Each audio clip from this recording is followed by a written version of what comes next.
Tolong bujuk saya supaya sholat. Puasa saya lakukan, semua saya lakukan kecuali sholat. Ketika Allah perintahkan ibadah-ibadah yang lain, itu cukup perintah ayat saja turun. Allah perintah haji, ayat saja turun.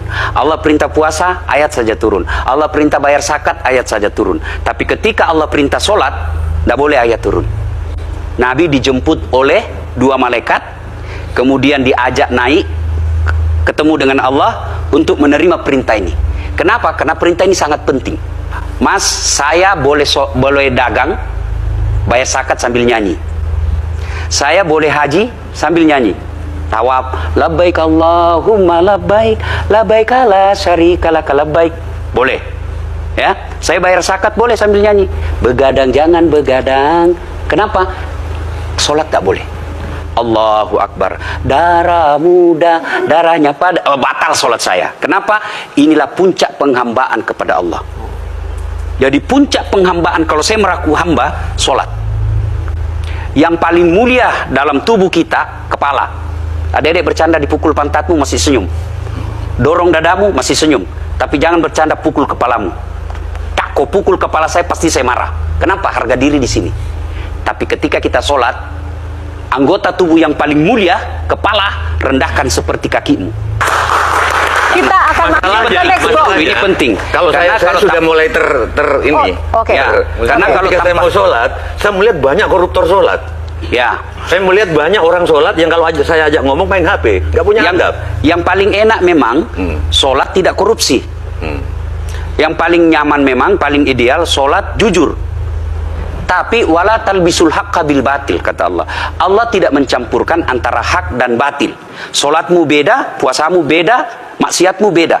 Itulah sehingga Allah hadirkan dua malaikat, Rakit dan Atid, mencatat yang baik di baik, yang salah salah. Tapi ini setan kan tidak membiarkan itu. Maka setan masuk. Nah, dia sholat tapi dia korup.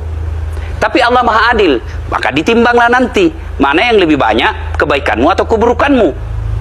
Kalau dia baik amalnya tapi tidak ada sholatnya, sia-sia. Kenapa? Passwordnya kebaikan itu, kuncinya itu adalah sholat.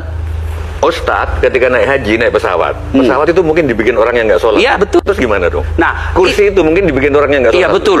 Terus? Nah, bagi orang yang tidak sholat itu, Allah nanti perlihatkan amalnya.